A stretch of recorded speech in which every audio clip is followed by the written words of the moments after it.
Hey everyone, and welcome to this explainer.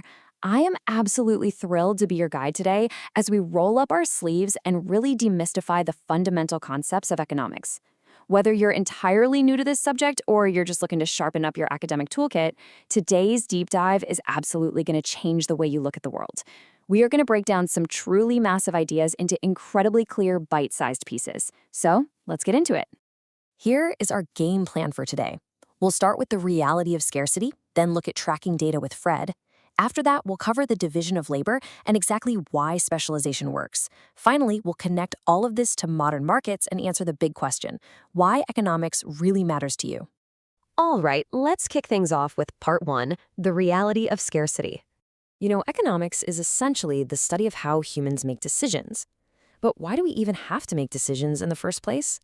Well, it all comes down to an inescapable reality that limits every single one of us. I want you to ask yourself this simple but incredibly profound question. Why can't we just have everything? Think about your own daily life for a second. Think about the food you eat, the place you live, the clothes you wear, and the shows you stream.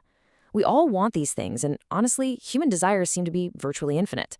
But the universe we actually live in, it's really not. And that brings us to a crucial concept, scarcity. Scarcity basically means that human wants for goods, services, and resources simply exceed what is actually available. Think of it kind of like a giant pizza at a massive college party. Literally, everyone wants 3 slices, but there are only 2 boxes for the whole room. Resources like labor, tools, land, and raw materials are absolutely necessary to produce what we want, but they are strictly finite. And remember, the ultimate scarce resource is time. Whether you're the richest person on the planet or the poorest, you only have exactly 24 hours in a day to earn an income, buy things, relax, or, try to get some sleep. To really put this into perspective, let's look at the sheer scale of those limits. 158 million.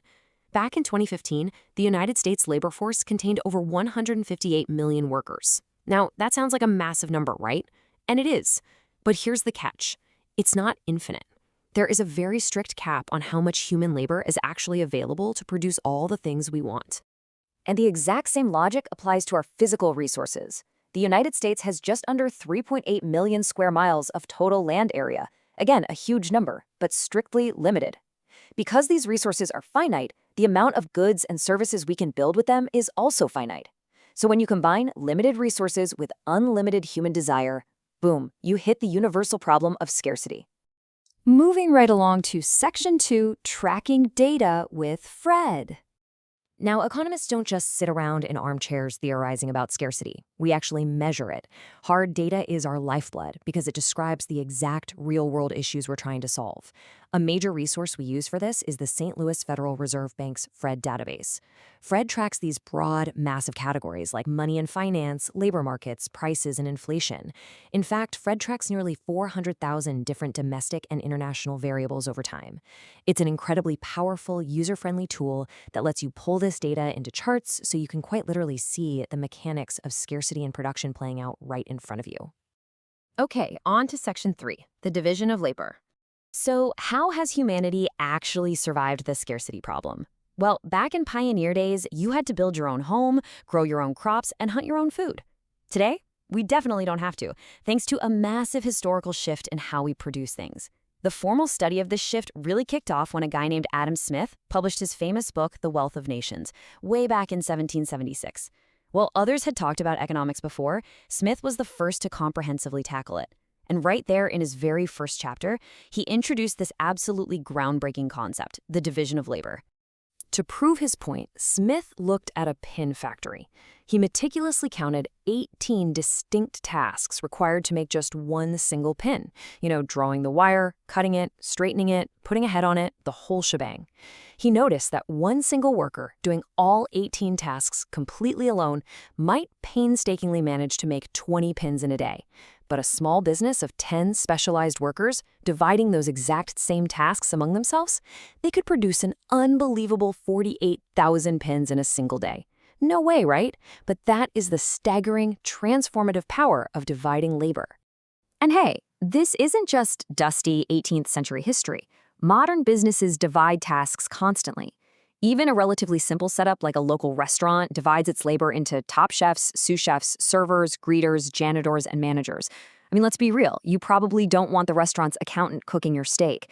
And a really complex operation, like a giant shoe factory or a modern hospital, they might have hundreds of highly distinct, specialized job classifications.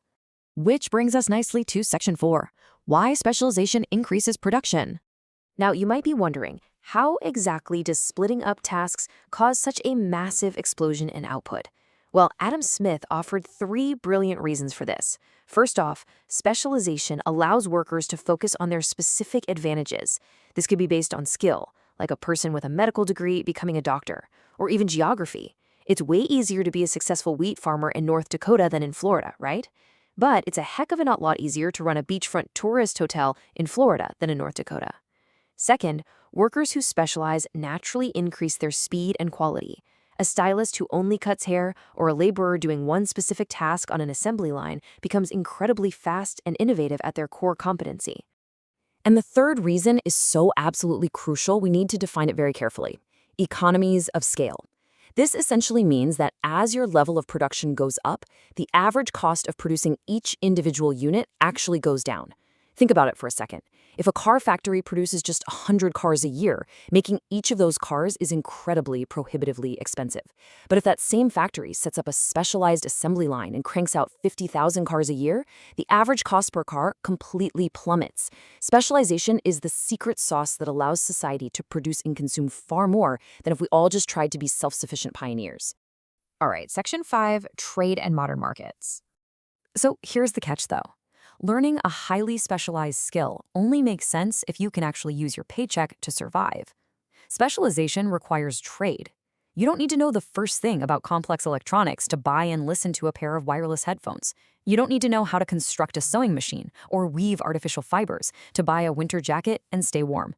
The modern market allows you to specialize in one very specific skill, earn a living from it, and then trade that income for an incredible array of complex goods and services that you literally have zero clue how to build yourself. And finally, Section 6, why economics really matters. So far, we've talked a lot about pins, factories, and markets. But I want to make it absolutely fundamentally clear that economics is not just about business or memorizing dry financial facts.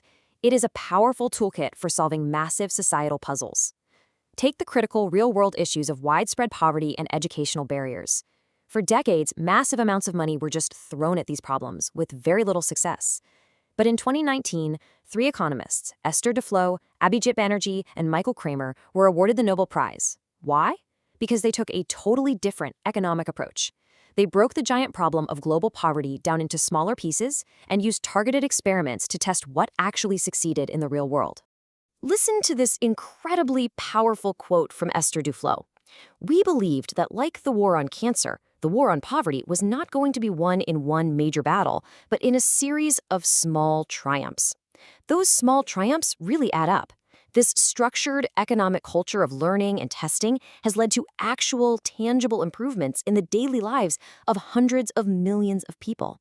That, right there, is the true power of economics." And on a more personal level, economics matters for your everyday citizenship. Virtually every major problem facing our world today, from global warming to international conflicts, has a deep economic dimension to it. Understanding this framework helps you vote intelligently on policies and budgets. It makes you a more well-rounded thinker who can evaluate arguments, read the news critically, and immediately distinguish basic common sense from absolute nonsense. So, as we wrap up today's explainer, I really want to leave you with a challenge. You now understand the reality of scarcity, the staggering power of dividing labor, and the absolute necessity of trade. So how will you use this economic perspective to solve the puzzles in your own world? Economics doesn't just dictate the answers to you, but it brilliantly illuminates the choices we have. Thank you so much for joining me today. Keep questioning, keep